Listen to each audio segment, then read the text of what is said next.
한국 좌파 문재인 정권의 원전 이적 사건을 통해서 우리 청년들이 깨어나는 기회가 되리라고 봅니다. 이 원전은 대한민국 역사의 핵심입니다. 한강의 기적의 핵심은 우리나라의 원자력 개발이고 북한의 3대 세습 정권의 그 고난의 행군의 그 비극, 지금도 북한은 불을 지고 있잖아요. 그 비극은 원자력 개발이 아니라 핵 무기를 개발했기 때문에 이렇게 됐다고 하는 것이죠. 이 국가 문장을 보면, 국계의 국가 문장을 보면 그 안에 수풍발전소가 있습니다. 이 수풍발전소는 1944년 4월에 완공을 한 건데, 한반도하고는 관계없이 일본 제국이 만주를 먹기 위해서 만든 그 당시 아시아 최대 60만 킬로와트를 생산하는 아시아 최대의 발전소입니다. 그게 북한의 국가 문장이니까 해방 당시에 북한이 얼마나 에너지가 풍부하고 공업시설로 풍부했는지를 알 수가 있습니다. 그러니까 그 국가 문장이 사용할 정도고, 그래서 그 에너지를 가지고 5년 동안 각종 무기를 생산해서 대한민국을 기승남침할 수 있었던 겁니다. 그래서 이승만 대통령이 천재인 게 1941년도 미국에서 독립운동할 때 아인슈타인이 참석을 했습니다.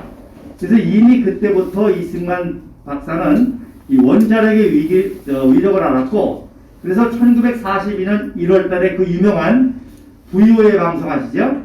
저는 어딘가에 있는 이승만입니다. 그래서 불멸하거나 멸망할 것을 예언한 게 이미 핵폭탄의 위력을 알았기 때문입니다. 자, 어쨌든 이렇게 전쟁으로 우리나라가 폐허가 됐음에도 불구하고 천재인 이승만 대통령이 바로 원자력을 개발합니다. 그래서 1957년부터 시슬러 박사, 최고의 핵 전문가인 이분을 모셔다가 원자력 연구원을 만들고, 그 다음에 1958년도에 IAEA 핵 원자력 기구에 가입을 합니다. 유엔에 가입하기도 전에 원자력부터 가입을 해서 원자력 개발을 하게 되죠. 더 놀라운 사실은 우리 청년위원장, 여기 강민수 우리 위원장이 앉아있는데, 강민수 위원장의 할아버지 강상욱 중령이 1958년도에 전 세계 최초로 핵전쟁을 가정한 원자전 시범훈련을 입안한 분이 강상욱 중령입니다. 그때 일군 사령부의 참모장이 누구였느냐? 박정희 소장이었습니다.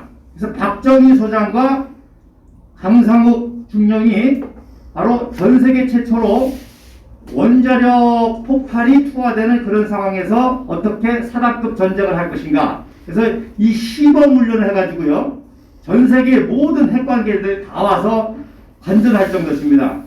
이거 어마어마한 거죠. 58년도에 이미 북한이 저 풍부한 에너지를 가지고 핵무기를 개발해서 핵전쟁을 일으킬 수 있을 거라는 것까지도 대비해서 그 원자적 훈련을 했던 게 바로 1958년도 얘기입니다.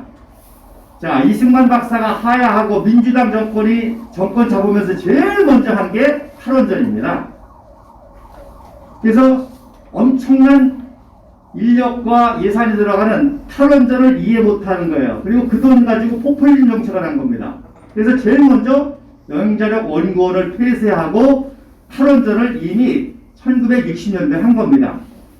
박정희 소장이 1961년도 5.16 혁명을 성공하고 제일 먼저 한 게 뭐겠습니까? 바로 원자력을 다시 회복한 겁니다. 그래서 원자력을 다시 회복하면서 원자력 연구원장을 누굴 세웠냐면 해병대 군의관 대령 오원선 대령을 핵 원자력 원장으로 세운 거예요. 왜? 국민들에게 핵 개발을 다시 하려는 걸 설득하려니까 이것이 단순히 에너지뿐만 아니라 이 원자력을 통해서 방사선으로 암을 치료한다. 그래서 국립연구원이 바로 그때 생긴 겁니다. 그렇게 해서 이걸 시작한 것이 바로 핵 원자력을 재개했고, 결국에 1979년도 2월 달에 바로 고리원전소에서 60만 킬로를 생산하면서 그때부터 이제 역사가 끝난 거죠. 우리 대한민국은 고도 성장으로 가고 북한은 이제 망가지기 시작하고 나중에 큰일 났다 해서 핵 거기도 원자력을 만들려고 했는데 1986년에 뭐가 터졌어요? 체르노빌 사건이 터지면서 핵 원자력 개발이 포기가 되고 바로 핵 무기 개발로 돌아섰다가 이렇게 망하게 됐다는 것입니다. 그래서 우리 청년들이 이번 기회에 정말로 이승만 대통령과 박정희 대통령이 천재였고 한강계 기적의 주인공이었고 저 무식한 3대 세습 정권은 결국 핵무기를 개발하다가 결국 이렇게 거지 같은 나라가 됐고 그런데 문재인 정권이 이 한강의 기적을 저쪽에다가 그냥 이적으로 넘겨주려고 했고 그런 친구 정권의 핵심이라는 것을 이번에 청년들이 알고 역사적으로도 또 사상적으로도 정말 이 진실과 정의로 아주 변화될 수 있는 그런 기회가 될 수 있기를 바랍니다. 감사합니다.